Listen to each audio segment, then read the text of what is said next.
呢段視頻嘅靈感好大程度上來源於我最近遇到嘅一位觀眾，佢分享咗佢喺中國嘅個人經歷。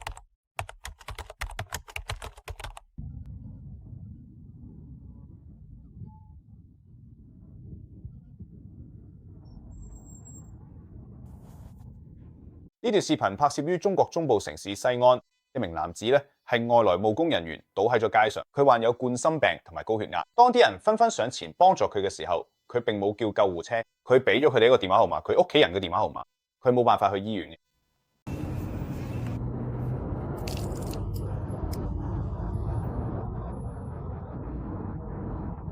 一個圍觀咗一個男人俾咗喺300蚊夠買翻屋企嘅車飛。中國人咧有句說話：小病拖到變大病，大病拖到死。喺度，西安有個男人話喺老豆嘅一間奶廠做咗27年，但一啲社保都冇，每個月都只係睇到大約2000蚊，少少多啲嘅。佢喺3月28號做嘢嘅時候，突然暈倒個身，最後離世。奶廠話會賠咗錢，但就淨係得咁多。問題係究竟咩原因令佢要做到咁，最後突然暈倒？點解一個有心臟病嘅人仲要出去揾工做，而唔係接受治療？首先，2013年10月，中國官方媒體新華社發咗一篇新聞。當時短暫震撼咗全中國，但好快又俾人遺忘咗。有個農民叫鄭賢郎，住喺北京南面一個城市，佢被診斷出2隻腳都有嚴重血管阻塞，感染已經開始擴散嘅。醫生好清楚嘅同佢講，必須要即刻截肢，唔可以再拖，否則當然啦，感染會蔓延到內臟啦，到時就會致命啦。治療開始前，醫院要求繳納30萬元人民幣嘅押金，約合4萬美元，唔係總費用，只係預付定金。而家咧，對於大多數中國農村家庭嚟講，呢個數字並唔存在，冇儲蓄賬戶，冇信用額度，冇保險賠付，速度夠快。於是鄭彥良做咗好多中國農村人喺治療費用冇辦法承受嗰陣會做嘅事情。佢翻屋企咗，疫情繼續蔓延。有一日咧，佢將啲妻子支開，然後執翻好自己嘅嘢，一把鋼鋸，一把小刀，一個用毛巾包裹嘅鑑氧器，同埋一啲可以用嚟咬嘅嘢。你而家可能諗住點講呢個故事？冇安娜斯塔西亞，冇進行絕育，房間裏邊亦都冇其他人，佢開始咗呢場殘酷嘅手術。成個過程咧，用咗20分鐘，喺鋸斷咗一條鋸片，咬住條毛巾，咬崩咗4隻牙，最後佢親手截咗自己右腳。感染停止擴散，佢生存落嚟。鄭彥良用鋸條自救嘅故事唔係咩特例，只係中國幾億個數據點之一。佢介紹下加拿大嘅 Frank Sell。佢喺山東臨沂長大，喺中國呢片土地上，佢曾經擔任過專業嘅藥劑師，亦都做過樂華製藥公司嘅前任銷售經理，更加係醫療器械行業入邊深耕多年嘅資深老手。可以話佢係一個真正由內到外徹底了解中國醫療體制內部複雜運作嘅專業人士。但係喺呢啲所有成就之前，佢其實只係一個平凡嘅細路仔，親眼睇住自己最親嘅阿媽飽受生病嘅痛苦。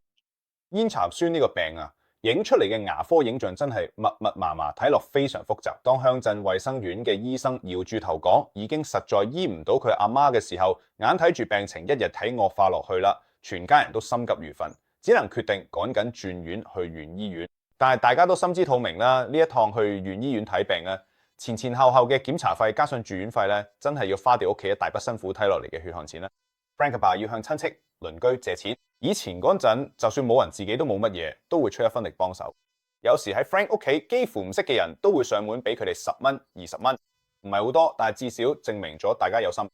但 Frank 話佢同咗阿妹大個之後，從來都冇買過新衫，大部分錢都用咗喺佢阿媽喺醫藥費上面，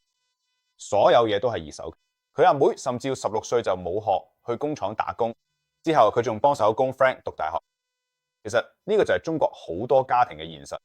但重點係疾病對一個家庭嚟講，真係會攞走晒一切。而家講下中國醫療嘅現實，講緊醫療體系嘅開支，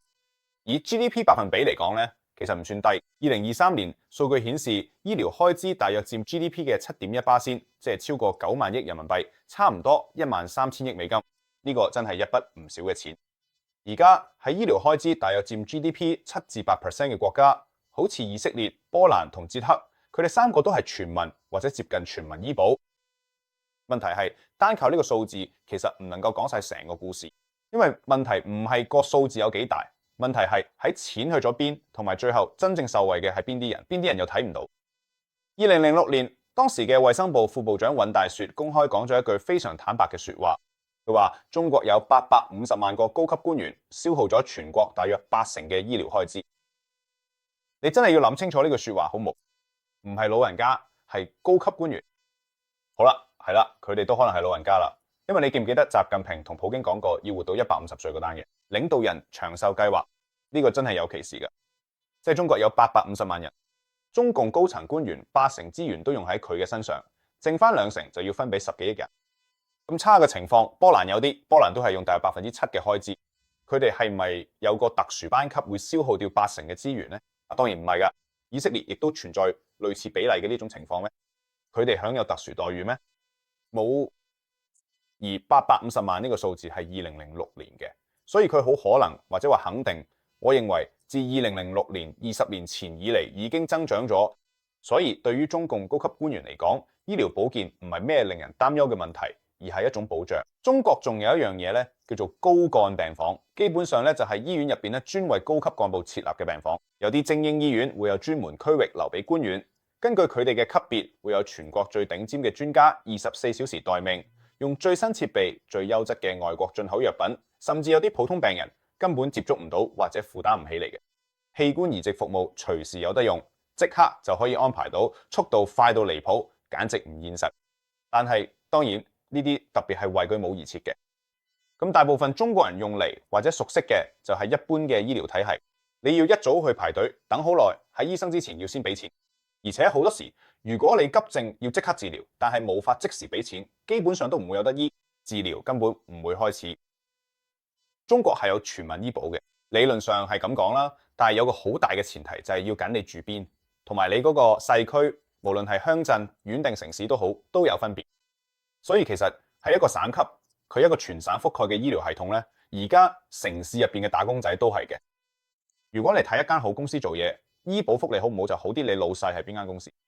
其實同世界其他地方都幾似㗎。如果你喺大公司做嘅，通常醫療保障都會好啲嘅。但係如果你住咗鄉下或者冇份好工嘅情況就完全唔同啦。自從2003年開始，有個叫新型農村合作醫療嘅計劃，聲稱可以解決中國農村居民嘅醫保嘅問題。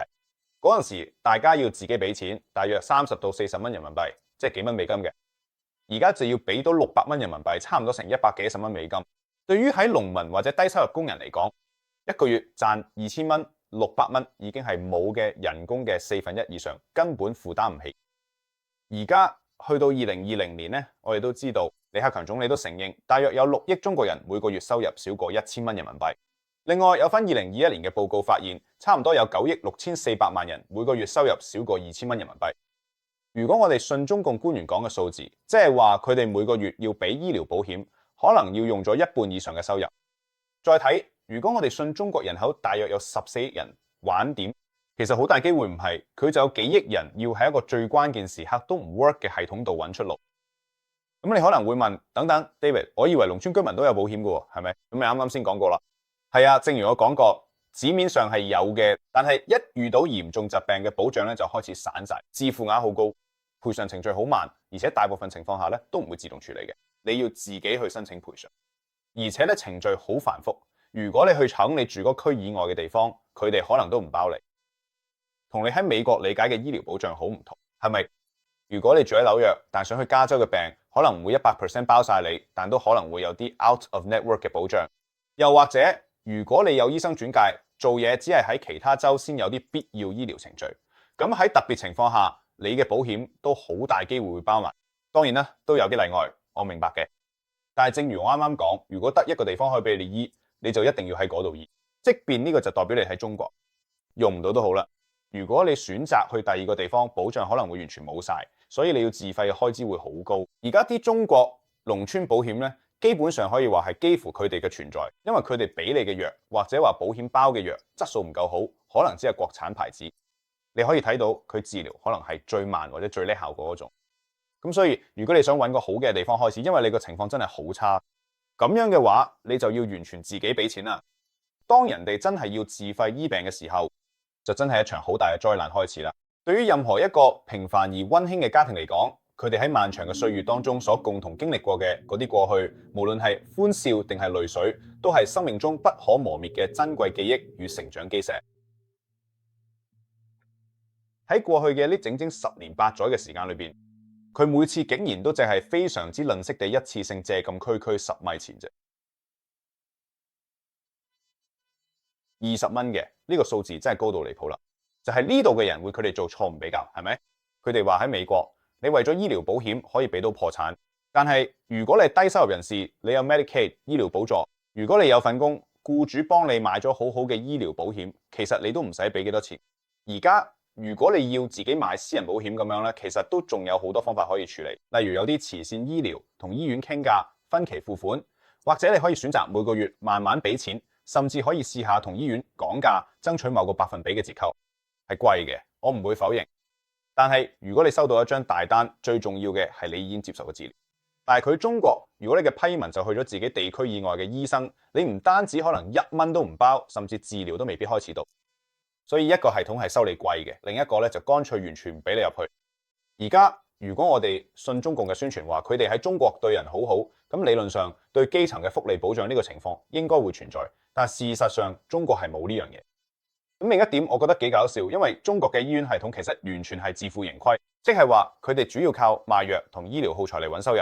例如賣貴嘅藥就有多啲回傭，佢就會有結構性誘因去開多啲藥，做多啲檢查。可能本來做超聲波變咗做 CT 掃描之類，要病人不停咁使錢，醫院就賺得多啲。所以中國醫院嘅問題就係，雖然佢哋係以盈利為目標，想賺多啲錢，但係佢哋嘅政治結構仲係維持喺共產黨體制入邊。所以醫院嘅領導都要聽省領導或者市領導嘅話咧，喺呢度就變得好複雜啦。因為醫院同政府聯合嘅體制，或者話呢個商業體系，其實就係主要推動中國強制摘取器官嘅動力。如果你認真睇下嘅話，係咪一開始強制摘取器官嘅主要受害群體就係法輪功學員？中共就係想消滅同摧毀佢哋，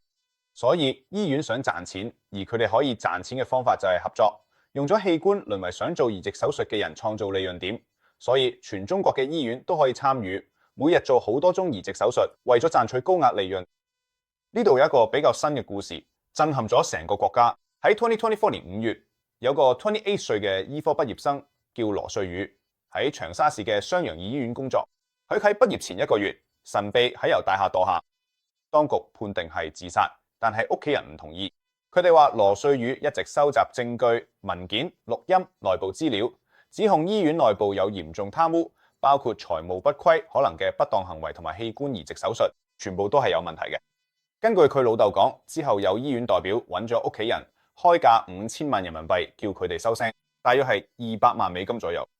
佢哋當然拒絕咗，因為之後發生嘅事令疑點更多，例如佢喺私人裝置入邊好多數據都俾人刪咗。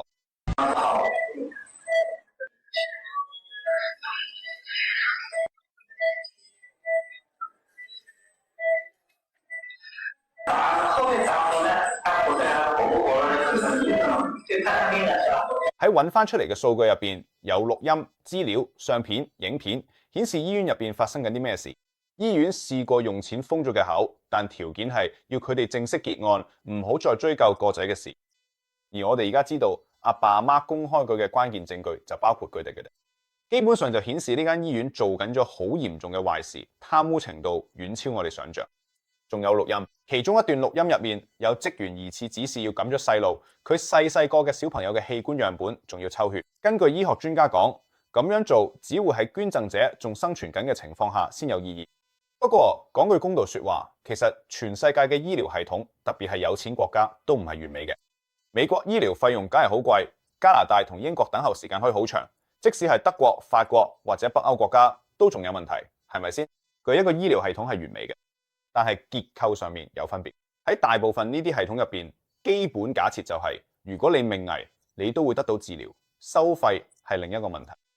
醫療同財務之間係有個緩衝位，但係佢中國對於大部分人嚟講咧，呢啲緩衝一係根本嘅，一係就係到真係需要嘅時候都唔 work。所以結果好簡單，大家會拖到太遲先去收醫生，細問題拖大咗變大問題，大問題最後就變成死亡。成日都會問點解會咁？中國有錢有基建，台灣喺台灣海峽對面，1995年已經做到全民醫保，當時收入水平都差唔多。根據中國業界頂尖專家李寧教授嘅估算，8000億人民幣本來可以早早實現全民醫保，但係而家中國醫療總開支已經超過9萬億，控制住成個體制嘅人其實都係喺中國入邊嘅最多好處嗰班人，所以高層官員唔理公共醫療體制點都好，都會享受到頂級醫療服務。佢哋根本嘅動力去改革，任何再分配都一定會威脅到有權有勢嘅人利益。但係其實唔係因為佢哋唔想咁做，而係因為成個體制本身就咁設計嘅。呢個就係中共，亦即係共產黨一貫嘅做法，係咪？所謂精英小圈子，本來話係為大眾爭取利益，結果其實只係自己嘅最多着數。去到2018年3月 ，Frank 媽媽過身，佢61歲，佢喺重症監護室度過咗最後嘅11日，身上插滿咗管子。弗蘭克話：佢喺葬禮上冇喊，而係感到憤怒同沮喪。我甚至喊唔出嚟。呢完全係因為作為一名忠實粉絲嘅內心感受，佢徹底壓倒咗其他嘅一切情感。我母親喺過去嘅幾十年裏邊，一直喺度同病魔進行咗頑強嘅抗爭。如果冇政府或者相關部門嚟幫助我哋所有人都得自己諗辦法。非常之多謝你收睇今集節目，歡迎你喺留言區講下你對我講嘅中國醫療體系有咩睇法，或者你有咁嘅親身經歷想分享，定係你想討論下你嗰邊嘅醫療制度點運作。無論覺得好定唔好，都可以話俾我知。多謝你嘅留言區分享你嘅想法，同埋多謝你收睇，下次再見。